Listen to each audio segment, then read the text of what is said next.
Marvel ভক্তরা অধীর অপেক্ষা করছেন অ্যাভেঞ্জার্স ডুমসডে সিনেমার জন্য।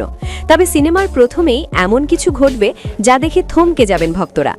সম্প্রতি নার্ডরটিক এর প্রতিবেদনে প্রকাশিত তথ্য অনুযায়ী সিনেমার শুরুর দৃশ্যটি হবে মাল্টিভার্সাল সিকোয়েন্স, যেখানে স্পাইডারম্যান হিসেবে ফিরে আসবেন টোবি ম্যাগুয়ের। গুঞ্জন রয়েছে প্রথম দৃশ্যেই বিদায় নেবে স্পাইডারম্যান।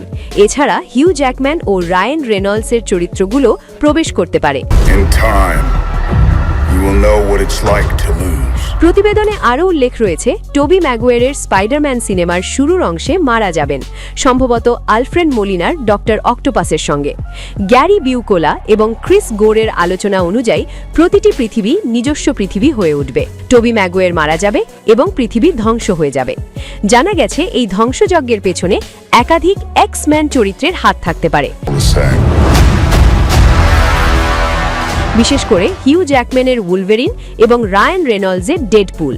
ধারণা করা হচ্ছে এই দুই চরিত্রের কারণে মার্ভেল ইউনিভার্সে এমন বিপর্যয় সৃষ্টি হতে পারে, এমনকি সাইক্লপস বা স্কট সামার্স স্পাইডারম্যানের বিরুদ্ধে লড়াইও করতে দেখা যেতে পারে। জানা গেছে মার্ভেল স্টুডিওর প্রধান কেভিন ফেইগি প্রথমে টোবি ম্যাগুয়ারের স্পাইডারম্যানের অংশগ্রহণ বাতিল করার পরিকল্পনা করেছিলেন, পরে তা পরিবর্তন করা হয়।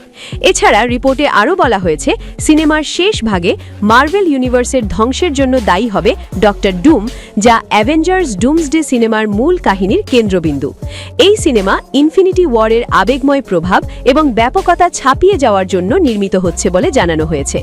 এতে অনেক জনপ্রিয় চরিত্র ও তাদের অভিনেতারা উপস্থিত থাকবেন এবং অনেক চরিত্রের মৃত্যুও হতে পারে। Run from it.